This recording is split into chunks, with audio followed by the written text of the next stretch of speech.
Magandang gabi po mga idol. So ngayon mga idol, wala kami nakuhang booking, hindi kami nakabiyahe. Kaya naisip namin mga idol, magluto na lang kami ng paksiw na tilapia mga idol. Nagkita-kita yung tropa dito sa Nabutas.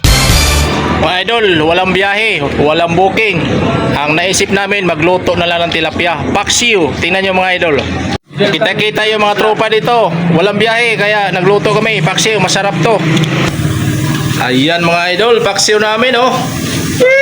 Lutuan namin oh, ang cute. Kanin namin luto na oh. Paksiw na lang hinintay, paksiw oh. Oh. Paksiw. Paksiw tilapia. Habang naghihintay kami sa niluto namin paksiw mga idol, nag-usap-usap muna kami sa tropa dito mga idol. Napakatumal talagang biyahe. Shoutout kay Quaron. Paki-follow naman and like and share. Ayun mga idol oh, nagluto kami ng paksiw tilapia. Umuulan kasi, malamig. Sarap mag-inom. At ito na nga mga idol, naluto na yung tilapia na paksiw namin. Kumain na kami yung mga tropa. Masarap ba yung paksiw? Perfect. The best talaga to. Kapaborito ko ulam.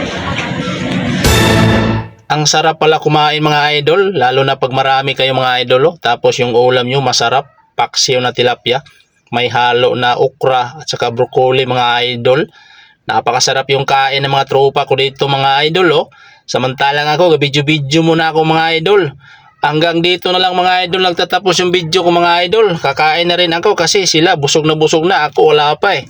Bye bye.